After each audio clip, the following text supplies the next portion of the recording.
everybody, it's Thorn. I was having Thanksgiving dinner with a couple of friends of mine, and one of them said to me after supper that one of the things that he missed about me on YouTube were those videos, especially around the holiday season, where I was like visiting family or outside of my home turf, right? And I would make videos where I would just sort of sit in the car and look kind of like trapped and sad and then like be existential. And he was telling me that for years he could just reliably count on me to start releasing videos around November and December where I'd be sitting in a car in an unfamiliar town talking about random stuff just because I needed somebody to talk to. And I thought that was very funny. So I'm making this video in honor of that friend. Hello, I'm in a car in a parking lot during a holiday having feelings. Are they about witchcraft? Not really. I don't know. Isn't everything kind of about witchcraft when you're a witch? And then I was telling him, well, you know, I haven't been on YouTube very often in the last like year especially, but really the last like 2 or 3 years. And a lot of that is because I feel like I don't have anything to say. And one of the things that I really just reject about, what do they call it? The attention economy, right? Social media, whatever. To be clear, I'm not shitting on social media. I love social media. I love the internet. The internet is a playground. I think that a lot of younger folks don't realize how much more fun the internet used to be. Like, the internet used to be fun. Like, you would look forward to getting on your computer when you came home after school and like surfing, and there would just be like silly stuff and games. I don't know, like it wasn't just this barrage of awfulness nonstop, like literally nonstop. How we wake up in the morning, how we go to bed, whatever. Anyway, back to what I was saying. The thing that I resent the most about social media and the attention economy is the pressure on, you know, they call us content creators now. We used to just be people. The pressure to be generating content in order to like be at the fore of some kind of mysterious algorithm when like most of us don't even really know what an algorithm is, right? It's like the epitome of magical thinking. If you do X, Y, or Z, the algorithm will reward or punish you, and it's kind of inexplicable. And if you're just lucky, you'll have something go viral, and then you can escape capitalism somehow and just be famous and have lots of money. It's very funny. Anyway, because I resent that model, when I don't have anything to say, possibly right now being the exception, I don't post. And I don't want to just make stuff just to like seem relevant. The content that I consume, the people that I follow, the people that I interact with on social media overwhelmingly are either like IRL friends, or they're people who are kind of like immediately in my network. Like, I don't follow brands. I don't follow like stores. I don't follow like that sort of thing. Like for me, the internet isn't a shopping experience. So I don't know. Anyway, but here I am in my car, and I just sort of needed to get out of the house. I went to the American Academy of Religion's annual meeting in San Antonio last week. Immediately became sick, was trapped in my hotel room for a couple of days, continually like testing negative for COVID the whole time, right? And I'm masking in the airport and doing all of that stuff. I think I kind of just forgot how to have a cold or something in like years of not having the flu or the cold or whatever. Like, I picked up something and it just knocked me on my ass. But anyway, the AAR it's both really fun and also enormously inconvenient because it's always right before Thanksgiving, which means that you're flying in to some strange airport to go home on like a Tuesday before Thanksgiving, and then trying to pick up a connector flight to like maybe make it home on time for Thursday. But anyway, this year I was just kind of sick and over it and didn't didn't care. So I got back home, and I got back to my airport and I just drove home. I was like, we're done with this. I'm not going anywhere else. But I've decided to spend the holiday focusing on writing and focusing on my book. You know, and that's been really pleasant. The finalized manuscript of this unnamed book, on my hard drive, it's called Witchcraft for Your Mom, which is a joke. It's not going to be called that. On the actual document that I sent to my publisher, it's called Witches Today, a critical guide to contemporary witchcraft and Wicca, or something like that. It'll be called something sort of bland like that, probably. It's tricky with titles because you want to have like all of the necessary buzzwords that are going to get you to come up like during Amazon searches or whatever. Like I needed to have both the words witchcraft and Wicca in the title, right? And I'm treating those two things as distinct things, but I need to have both of them in the title. So there we are.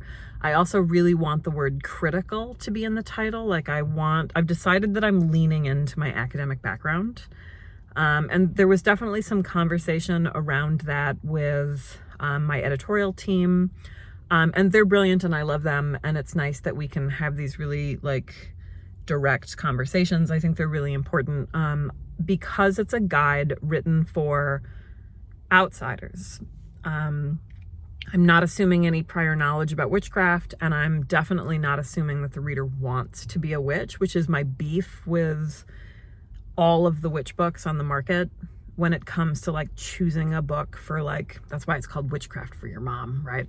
Choosing a book for, you know, your new partner or like your coworker or your mom or whatever. Like all of the books on the shelves assume that the person reading wants to be a practitioner, and that just isn't the case. Like if you go to Barnes and Noble and you buy a book about like Chinese Buddhism or Catholicism in America or whatever, like you can find those books and you can read them, and they'll be histories, there'll be important figures in these movements, they'll be about regional variation, or like you can go and find a book and it's not just like, do you want to do mass in your living room? Do you want to be a Catholic? Here's what you need to do to be a Catholic, right? Like, but witch books don't do that. Like witch books, there was no book that you can just like be curious about and go buy and have it not be like full of spells and rituals with the assumption that you need to like take back your power or be your best you or like take magical control over your life. And like,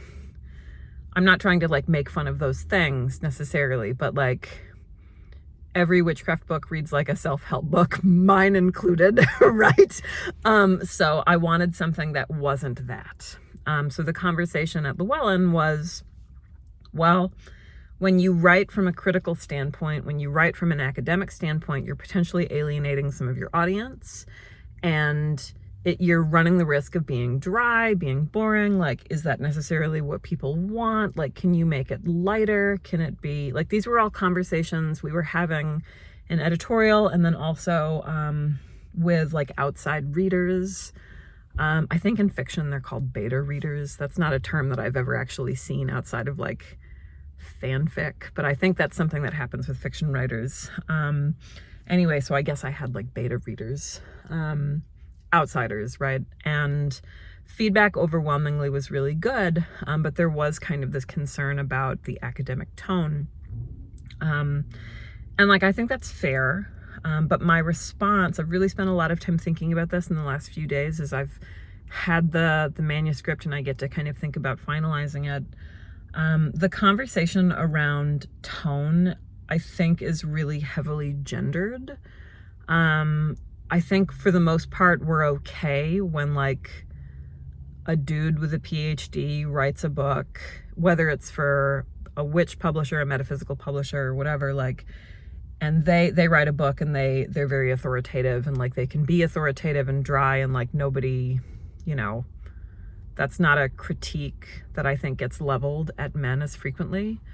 But with women, I think that there's definitely this impulse to make things relatable, make things personable, tell stories. And like, I've seen some indication, and I've definitely experienced this firsthand. I'm sure that linguists have done studies, but like I've certainly read things about how like women, when they write, tend to use more exclamation points, tend to use more terms of endearment, tend to use more like kind of colloquial language, approachable. If you think, I mean, like, and on the one hand, like, that's great, right? Like, you want the author to feel like your friend that you're having a conversation with.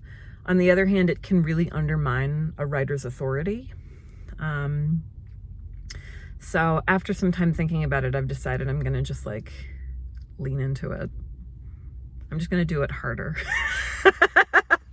That's not to say that I'm writing something that's like dry and alienating and terrible, but like, I'm writing a critical guide, you know, and it's a really short book. It's a really short book. So for context, Traditional Wicca and The Witch's Path were both about 65,000 words, somewhere in there. And those are short books. Like if you see them on the shelf, the word count for this book is only 50,000. So it's a short ass book. So I feel like I need to just like get to the point. Like, anyway, that's what I'm working on right now, if you're wondering. It's due December 11th. I am really, really proud of what I have. As you can imagine, this has been a really, really difficult task because it's not a how-to book. It's not about me and my personal experience and feelings. It's about witchcraft as it's practiced today by contemporary practitioners. When you meet somebody at work or on the street or whatever, and they say that they're a witch, what kinds of stuff might they be doing? What does that mean? What's the context around it, right? Why does Target have a witch end cap where the books are? Like, it's about that. And I've got my religious studies hat on, and I have to write really broadly. So I have to, you know, I can't just make assumptions about how like, well, this is, you know, let me tell you about Wicca because that's just this really popular kind of witchcraft that's everywhere. Like, I can't do that, right? Because that's not representative of a community. So yeah, the opening chapter, I'm really proud of my first couple of chapters. The opening chapter, right now it's called What Witch Means, and the opening section, I think I called it Making Witchcraft a Religion. So it's kind of about like the development of Wicca and like when witches identify as religious, like what does that mean? Where does that come from? And I get into the whole like 20th century occult revival, Gerald Gardner stuff, blah, blah, blah. But then the next section, right, is spiritual but not religious, and this concept of spirituality and what happens to witchcraft when we stop thinking about it as religion and it becomes something else. And then I think about witchcraft as practice, right? Because we've got this really rapidly growing body of practitioners who identify as secular or non-religious. What happens when witchcraft isn't a religion or perhaps stops being a religion? Like, what does that mean? What's at stake there? That was a really fun section to write. And then I have another section about witchcraft as an identity, this idea that witchcraft is something inherent about like who a person is and what that looks like. And I get to kind of dive into, remember that meme that was popular a couple of years ago about how like, we're the granddaughters of the witches you couldn't burn, where like witch stops being a practical identity, a spiritual identity, etc. And it becomes kind of like this white lady feminist rallying cry, right? Like, these are all different ways of conceiving about what somebody might mean when they identify as a witch. And kind of the complications around that and the various contexts. So, but again, like short, direct, you know, you don't need to be a scholar to understand, right? But I just wanted to like write something critical and thoughtful and inclusive, without necessarily like having skin in the game as a practitioner, right? I mean, you can't ever like step outside of your own identity personally. So, you know, just kind of doing the best that I can to represent bigger chunks of the movement than I have in my previous books. And then my second chapter, which was so much fun writing, it's called Witchcraft in Context, and it's about the surrounding movements from which witchcraft pulls a lot of its vocabulary or ritual practices or whatever. So like, I'm looking at New Thought, and I'm looking at spiritualism, and I'm looking at theosophy, and I'm looking at the New Age, and I'm looking at contemporary paganism, and kind of like diving into, you picture all of these things as like a series of Venn diagrams, you know. So that's been really fun.